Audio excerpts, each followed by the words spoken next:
The complete works of Swami Vivekananda, The Work Before Us. Lecture delivered by Swami Vivekananda at the Triplicane Literary Society, Madras. Part 1. The problem of life is becoming deeper and deeper every day as the world moves on. The watchword and the essence have been preached in the days of the yore, when the Vedantic truth was first discovered. The solidarity of all life. One atom in this universe cannot move without dragging the whole world along with it. There cannot be any progress without the whole world following in her wake. And it is becoming every day dearer that the solution of any problem can never be attained on racial or national or narrow grounds. Every idea has to become broad till it covers the whole of this world.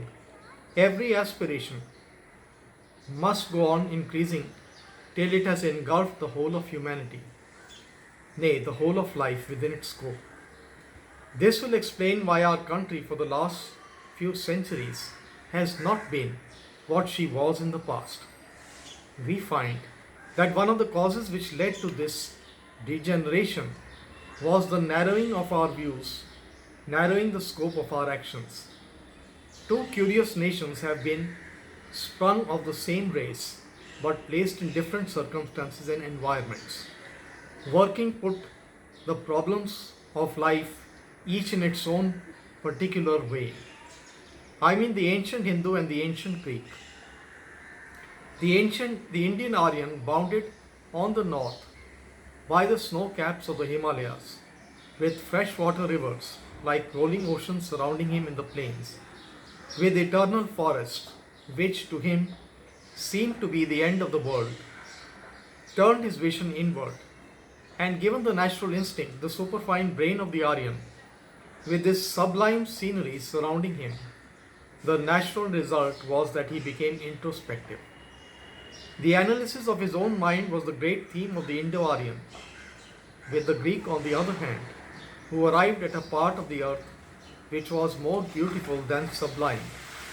The beautiful islands of the Grecian archipelago, nature all round him, generous yet simple, his mind naturally went outside.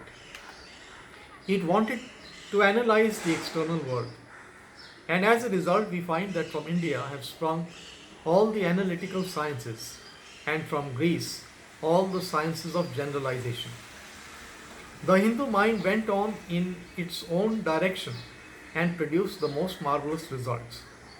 Even at the present day, the logical capacity of the Hindus and the tremendous power which the Indian brain still possesses is beyond compare. We all know that our boys pitched against the boys of any other country triumph always. At the same time, when the national vigor went, perhaps 1 or 2 centuries before the Mohammedan conquest of India, this national faculty became so much exaggerated that it degraded itself. And we find some of this degradation in everything in India, in art, in music, in everything else. In art, no more was there a broad conception, no more the symmetry of form and sublimity of conception, but the tremendous attempt at the ornate and the florid style had arisen. The original of the race seemed to have been lost. In music, no more were they the soul-stirring ideals of the ancient Sanskrit music. No more did each note stand as it were on its own feet and produce the marvelous harmony, but each note had lost its individuality. The whole of modern music is a jumble of notes, a confused mass of curves. This is a sign of degeneration in music. So if you analyze your idealistic conceptions, you will find the same attempt at ornate figures and loss of originality.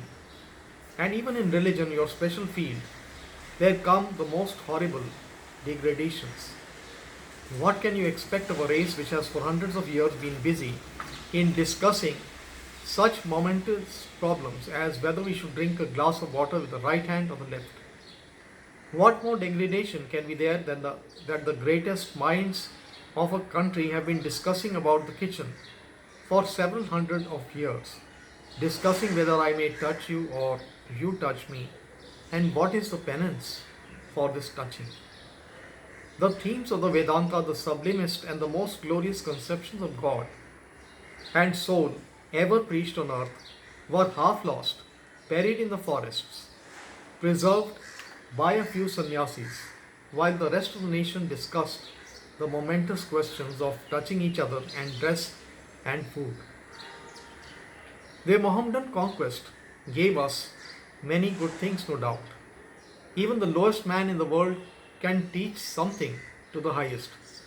At the same time, it could not bring vigor into the race. Then, for good or evil, the English conquest of India took place. Of course, every conquest is bad, for conquest is an evil. Foreign government is an evil, no doubt.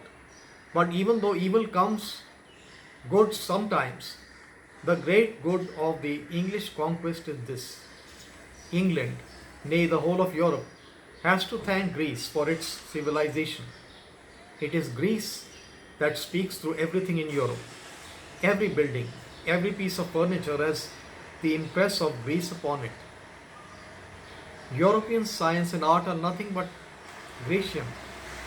Today, the ancient Greek is meeting the ancient Hindu on the soil of India.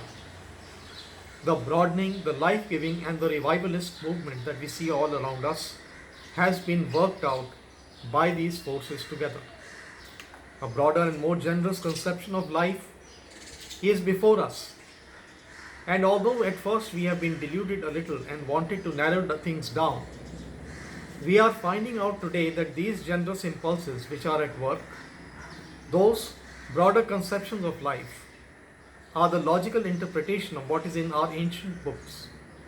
They are carrying out to the rigorous logical effect of the primary conceptions of our own ancestors. To become broad, to go out, to amalgamate, to universalize is the end of our aims. And all the time we have been making ourselves smaller and smaller and disassociating ourselves contrary to the plans laid down in our scriptures.